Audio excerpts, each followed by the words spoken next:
9 or 10 years old, whose mother tongue is not Arabic, who memorized the entire Quran from A to Z with the exact punctuation. And some people are not aware, non-Muslims in particular, that every year there are various competitions of memorizing the Quran, and some are children. And their language, their mother tongue is not Arabic. They could be Indians, Nigerians, Malaysians, Indonesians, you name it. Let alone those who find it easier even because it's their language and they can understand. No wonder Allah subhanahu wa ta'ala stated in the Quran, and it was repeated in the same surah so many times, وَلَقَدْ يَسَّرْنَا الْقُرْآنَ لِلذِّكْرِ فَهَلْ مِن مُدَّكِرٍ. Indeed, we made the Quran easy for remembrance. Is there anyone who heeds it? Today in North America even, let alone the Muslim world, where you get tens of thousands of hafiz, and those brothers and sisters who come from the Indo-Pakistani subcontinent, of course the term hafiz is very common, someone who memorizes the entire Quran, even though my only reservation that when they read Taraweeh, they read so fast as if a missile is going through without thinking about the meaning. But it shows that they really memorize very accurately and very correctly the entire Quran. Now I wonder how much we're doing with time. If we get to the very last one, I'll only choose maybe one or two before I lose track myself even.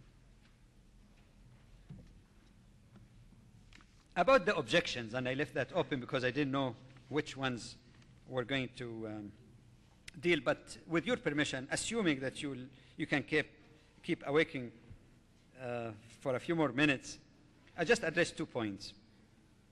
The one that deals with ahruf that we mentioned earlier, not qira'at, ahruf.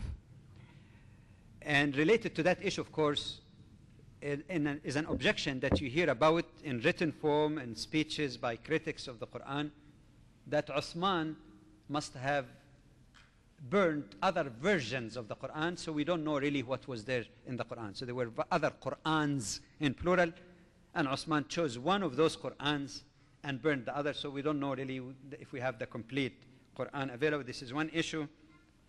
The second issue is that they say, all right, even in Hadith literature and in Muslim historical works, there are references to the so-called other codexes. The codex of Abdullah ibn Mas'ud or Ubay ibn Ka'b, and said they were not identical. So how come, if you people claiming that there was only one Quran, how come these codexes are already, or codices are acknowledged, or in your own historical references? Well, first of all, let's go back to the issue of the 7, whatever 7 is interpreted, the 7 modes of expression. Again, this is not recitations, because you see in recitation, it's almost like, say, al-imala wa takhfif, like when you say Musa or Muse. You hear sometimes some reciters, Musa or Muse. We talk about the same person, Musa alayhi salam. This is known as qira'at, okay? But ahruf is not exactly the same, really. So the basic question, they say, all right, if ahruf is not exactly the same, doesn't that contradict what the Quran says, وَلَوْ كَانَ مِنْ عِنْدِ غَيْرِ اللَّهِ لَوَجَدُوا فِيهِ اخْتِلَافًا كَثِيرًا, that if the Quran was from any source other than Allah, they would have found many inconsistencies or deviations. But here again, we must say that the ahruf, or different modes of expression of the same meaning or the same ayah, does not necessarily mean contradiction of meaning. It is all within what the Prophet ﷺ permitted, and all within the meaning of the ayah. Let me give you a few examples, and those who are interested, there was an excellent scholarly article on the subject written by Dr. Muhammad Abdullah Draz, who is one of the foremost scholars of the Quran. It was published sometimes back, many years back, maybe over 20 years, in the Islamic Horizon. He has a book also about the Quran. I think it's called Al-Dhahira Al-Qur'aniyya, something of that nature. Pardon? Al-Naba' Al-Azim, Jazakallah Khair. Al-Dhahira Al-Qur'aniyya is the one by Malik bin Nabi.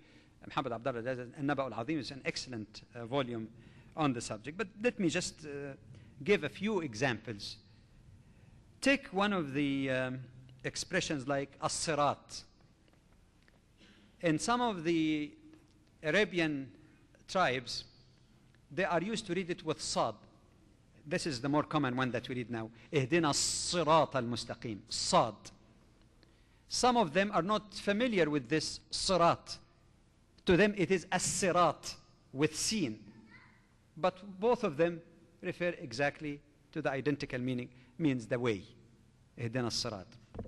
Another variation that some people use and make lots of noise about, that there are different Qur'ans or different versions.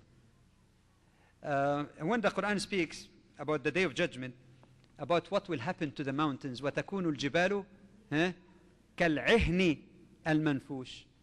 What does the word عِهْن mean in Arabic? Wool.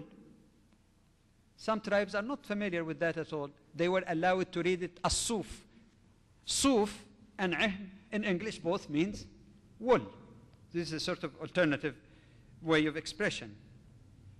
In some cases you find a difference that doesn't really imply any contradiction.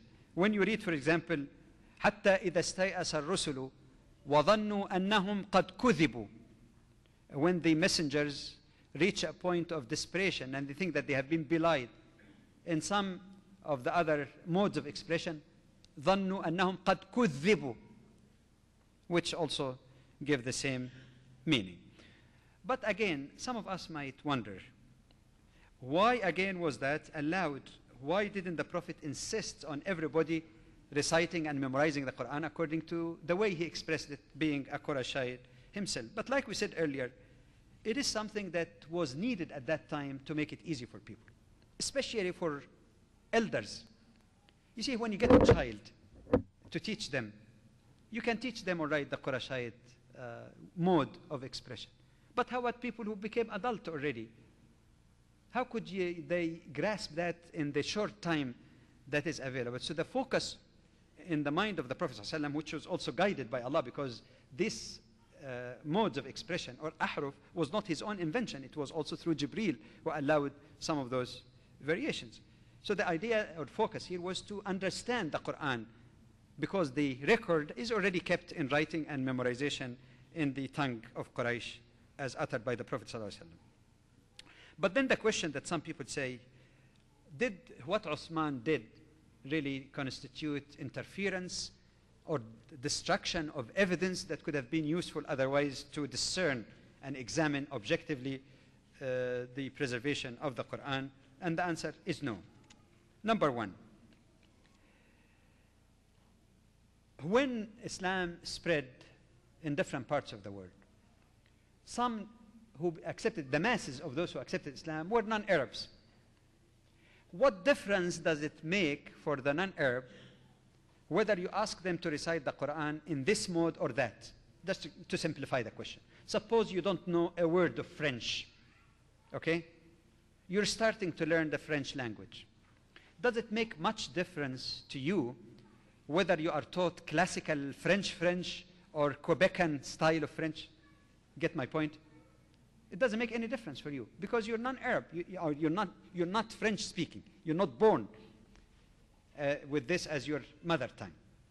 So since the masses of Muslims came from non-Arab source, what Uthman did to direct people towards the way the Prophet uttered the Quran would have not imposed any difficulty on them whatsoever, and as such he viewed that as a transitional stage until that generation is finished, and then the new generation would all follow the dialects of Quraysh. Another aspect is that, and this is very important in terms of scholarly verification of sources also, when it comes to the dialect in which the Prophet uttered the Quran, sallallahu alaihi wasallam, we find that there is so-called tawatur. Tawatur means that it has been confirmed over and over and over again by masses of people, because, as you know, the Prophet did not recite it once. Over the 23 years, he leads the prayer, he recited all the time, and people listening to him. So the confirmation has come through overwhelming evidence, whereas some of those ahruf or modes of expression came through what the scholars of usul call akhbar ahad. That's only through one or a few sources. And obviously, even from the scholarly standpoint, you give much more weight to the one that has been confirmed with tawatur. Number 4, and that's very important. Did Uthman radiallahu anh take that decision on his own? And do you think that Muslims who believed in the Quran as the word of Allah would have allowed Uthman or anyone else